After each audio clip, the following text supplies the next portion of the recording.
Hi, my name is Cold Beer, and let's start with System Shock.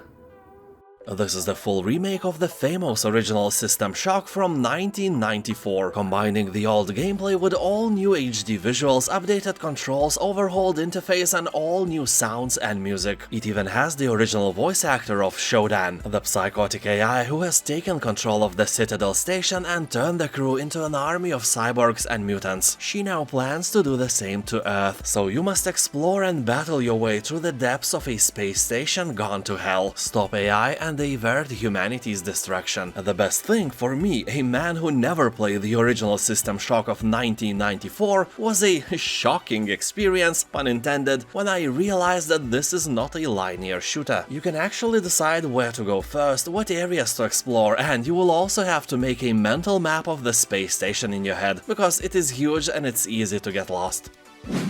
Hard West 2. You are a notorious outlaw with a dangerous reputation. On the hunt for a big score, you hear talk that a ghost train filled with federal gold is heading your way. So you swiftly assemble some cool people with cool guns and a few of them with even cooler supernatural powers. Sounds cool, huh? Well, the train is called Ghost Train for a reason. No spoilers though. It is a non-linear turn-based strategy game that is filled with puzzles to the brim. Instead of a traditional level-up system, the game relies on acquiring equipment and cards. So you build a poker hand to power up your team members. Hard West 2 has several difficulty levels, up to 6 team members and many other cool features, but voice acting isn't too great. Also, the game isn't optimized very well, so the game score on Steam always fluctuates between mostly and very positive. Forgive Me Father 2. This is not just a boomer shooter, this is a Lovecraftian boomer shooter. After the financial success of the first part, which was absolutely amazing, they made another, probably even better game. You'll journey once again into a malevolent world inspired by H.P. Lovecraft's legends, where madness awaits on every corner. You will embark on a dangerous mission as you continue the story of the character from the first game. Although you don't have to play the first part to enjoy the second. It's a shooter, not a visual novel, it's an absolutely standalone title. The game is very beautiful, retro-modernistic, with dark, comic-like art and gloomy, menacing atmosphere. And monsters you kill often turn into a bloody mist of organs and bones, and that is a very satisfying thing to experience. Ruiner. This is a brutal action shooter set in the year of 2091 in the dark and gloomy cyber metropolis. You will play as a wild psychopath and go bananas against a corrupt system to uncover the truth and retrieve your kidnapped brother. Here you will be able to combine cybernetic reflexes, augmented tools and the arsenal of fallen foes to tear down and dismantle evil corporations, or be dismantled by them, 50-50. Game features lightning-fast combat that requires a delicate balance of overwhelming brute force and elegant strikes to overcome all manner of savage opponents. You can blast through crowds or slow down time and calmly select your points of attack before unleashing a storm of violence. People are saying that the game is naturally easy to control and is one of the best examples of the cyberpunk genre. Ghostwire Tokyo. Here the city is overrun by deadly supernatural forces after 99% of the population just vanished, so you will use a powerful arsenal of spectral abilities to fight the paranormal threat and unravel the mystery behind the mass disappearance. It may sound and look a bit like a horror game, but the main emphasis is not on the horror, rather on the fast-paced gameplay where you use your powerful abilities and can fight various ghosts like a true Ghostbuster, or more like a Ghost Eliminator, because you kill them. How can you kill somebody who's already dead? Oh, shut up, it's not a science game. And seriously, the game has a rating that allows 12-year-olds to play, so grow your mental balls and dive in. Trailmakers. Here you will build a car, plane or boat, or mash them all together as a transforming car plane boat and explore the world. You can play the campaign, learn the basics of building and try piloting various vehicles. Go to one of the sandbox maps and build a mechanical potato you always dreamed of owning in real life. The game offers a variety of weapons you can use to build the biggest, baddest vehicle and utilize it against your foes or even friends in epic skirmishes, from miniguns to rocket launchers, bombs and smart guns. Your preferred choice of mayhem is waiting for you here. People are saying that the game is super fun and a bit addictive. Some of the players have hundreds of hours of playtime on record, so be aware that this game may keep your virginity safe and sound for a long time. Star Wars Battlefront 2. Almost 90% of positive reviews left by tens of thousands of players is definitely proof that the game is done right, and I can confirm that. I played the game for several hours and I had a lot of fun, although I had to stop playing because I got the game on my PlayStation and shooting with the gamepad was real pain for me. I died way too often for my comfort zone, you know. Anyway, now I'm thinking of getting it on PC. The price is really nice, all I need is time. So this edition sold on Steam is called Celebration Edition, and along with the base game it includes all past and future updates and many other cosmetic things you don't really care to hear about if you never play the game. So here up to 40 players fight in massive battles, pilot huge array of vehicles, and can even participate in space combat. Also, one thing that is really uncommon for any game released by Electronic Arts is the ability to train offline. You can do that, and only with your new knowledge you can start, you know, dying in real-time multiplayer battles. Yeah, dude, don't expect to be thrown into combat with noobs like you. Everyone will have more experience than you do, but you have to collect your strength and show them who's the boss. Probably not you. Valfaris. Your metal detector should be beeping like hell right now, because Valfaris is an amazing platformer game with a true metal soul. Reviews are very positive, so no catch here, you can buy this game even without a discount and you will be satisfied with what you get. And you get metal and a game 2 in 1, you know, like shampoo and conditioner or you and your virginity. If you like Valfaris, you can check out the game named Slain as well, made by the same developers. It also has a metal soul but slightly worse review score. People on Steam are talking that Valfaris is what they expected the new modern Contra game to be. Pure sci-fi power fantasy with an incredibly good soundtrack and game atmosphere. House of the Dying Sun. This is a tactical space shooter that puts you in the cockpit of the Empire's most deadly interceptor and in command of the Harbinger fleet. You will hunt down the enemies of your dying empire and upgrade your warships with new weapons and abilities earned during your campaign of terror. Well, it seems that you are a bad guy here. Anyway, gamers are praising amazing sound design, exciting combat and great visuals. The only bad thing is that the game is super short. Still, longer than your ding-dong. Jokes aside, for you to beat it, it will take less than 4 hours. Although by reading comments on Steam I saw guys who have from 10 to 40 hours of gameplay on record, meaning that the game, at least for some of us, has great replayability. The Witcher 3 Wild Hunt. This is probably the best fantasy open-world RPG ever created, and I doubt that I could find anyone who at least never heard of it. Well, at least inside the Western influence hemisphere, it's a true legend. On Steam it has more than 600,000 reviews, and 96% of these people recommend this game for you. And I don't know who are the 4% who didn't like the game. I scrolled for like 5 minutes through hundreds of reviews and failed to find any explaining why. Although I finally found one. Dude said that he doesn't like developers anymore after the flop of Cyberpunk 2077, which is honestly a good game by now, and that's why he gave a negative review for Witcher 3. That is not serious. And my friendship with Witcher Geralt started way before any of the games were released. I read the book when I was a teenager, and after many years I even got Andrzej Sapkowski to sign it for me when he was visiting Lithuania for some book fair or something. And we also spoke for like 20 seconds as well. Never washed my mouth in years after that. Anyway, the game has an incredible story, super fun gameplay and a huge dark fantasy open world to explore. The coolest thing is, of course, your profession. You kill monsters for money, so you can just travel around the map and fulfill contracts ignoring the main story as long as you want or as long as you can get a new contract. And every single monster hunt is a handcrafted mission with different outcomes and sometimes hard moral choices. Third Witcher is probably the best game I have ever played. Blood West.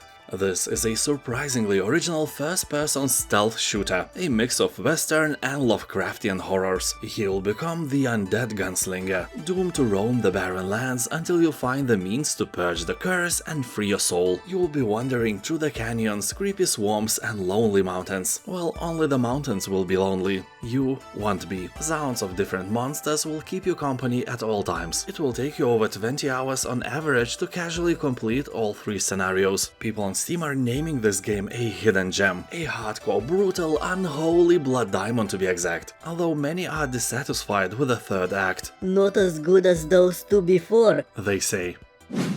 Citizen Sleeper. This is a serious game for serious people, and it has above 90% of positive reviews, meaning that this is a great game no matter how you look at it. Citizen Sleeper is a narrative RPG which takes you on Erlen's Eye, a ruined space station that is home to thousands of people trying to survive on the edges of an interstellar capitalist society. You are a sleeper, a digitized human consciousness in an artificial body, owned by a corporation that wants you back. So literally, someone owns your ass and the rest of you. And amongst the unfamiliar and colorful inhabitants of the Eye, you need to build friendships, earn your keep, and navigate the factions of this strange metropolis if you hope to survive. The game is text-based, with multiple endings, beautiful drawings, and sci-fi cyberpunk atmosphere. It's like a great book where you can actually tell the hero what he must do.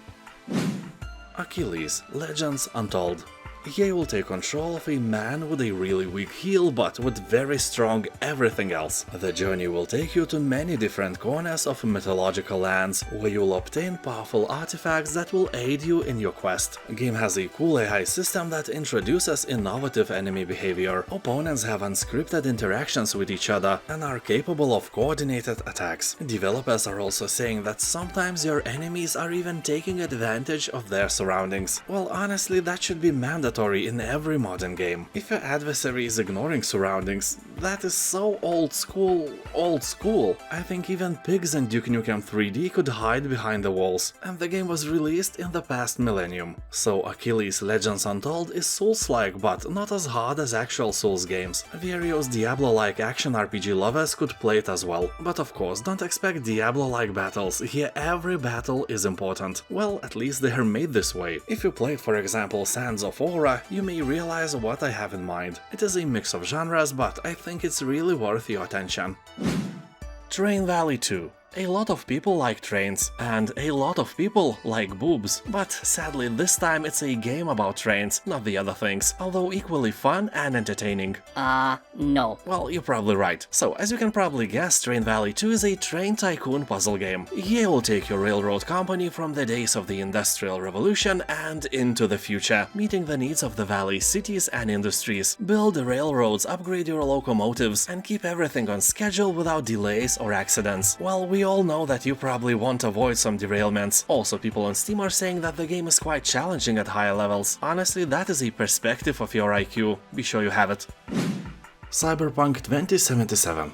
This is undoubtedly one of the greatest single-player RPG games ever made. It had a rough start, but that is in the past and I can finally skip talking about it. Here you'll dive into an adventure in a sprawling megalopolis of Night City. You will have to take on the role of a cyberpunk mercenary who has to do everything and a bit more to survive. The game has one of the coolest single-player campaigns and is a must-play for every gamer. Although remember that this is an RPG and also a first-person shooter, so the logic does not always work. You know, the same bullet does more damage when you have more experience. That makes no sense, but hey, it's a game. Just like in Fallout or GTA games, you will take on random jobs, build a reputation and unlock various upgrades. The relationships you forge and the choices you make will shape the story and the world around you. The game is massive and it has Keanu Reeves in it. So in general, this is a wet dream of anyone who likes single-player RPG games, but it also has some really annoying flaws as well. Despite being set in a GTA-like world, here you cannot fly. I see a lot of comments that say something like, Whatever, I don't need to fly.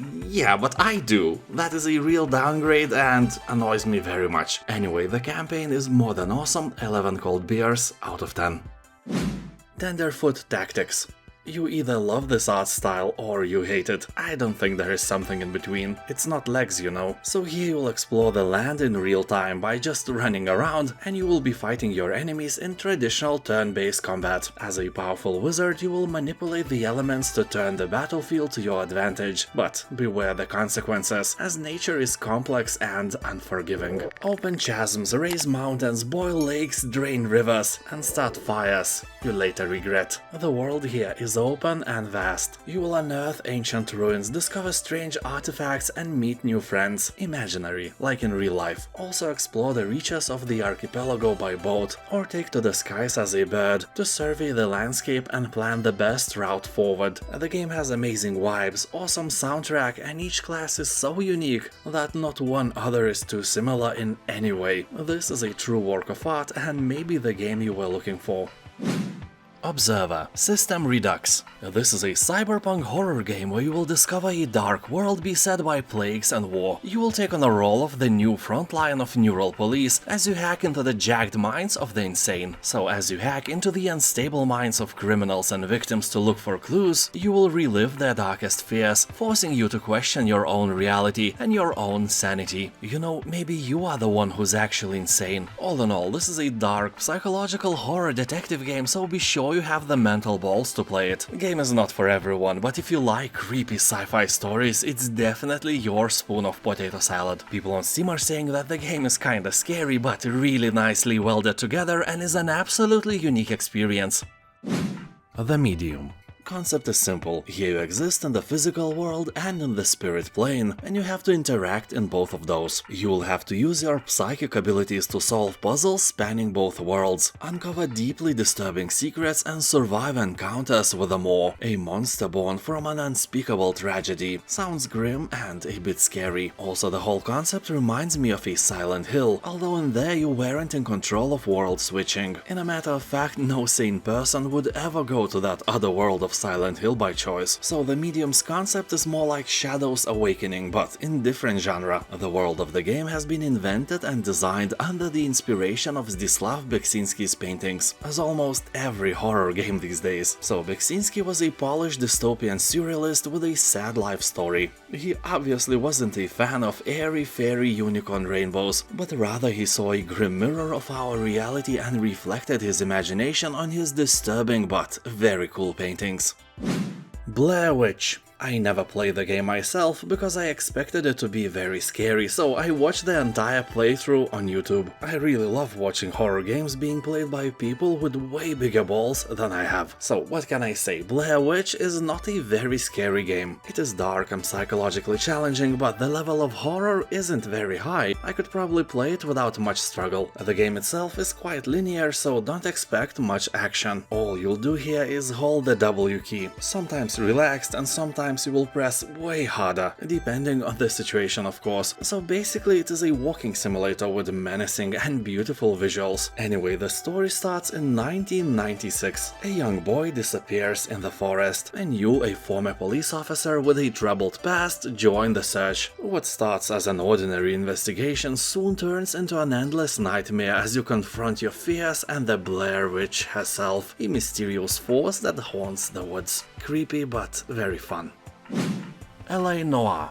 This is a violent crime thriller that blends action with true detective work. You will search for clues, chase down suspects and interrogate witnesses as you struggle to find the truth in a city where everyone has something to hide. And when you try to unearth the sinister secrets, there is a huge chance that someone will try to silence you for good. During Hollywood's golden age, you play as LAPD detective thrown headfirst into a city drowning in its own success. Corruption is rampant, the drug trade is exploding, and murder rates are at an all-time high. So in your fight to climb the ranks and do what's right, you must unravel the truth behind a string of arson attacks, racketeering conspiracies and brutal murders. People on Steam are saying that civilian casualties are just a part of the job, and the game itself is like a noir GTA 5. And now thank you for watching, have a nice day, and I'll see you next time. Bye.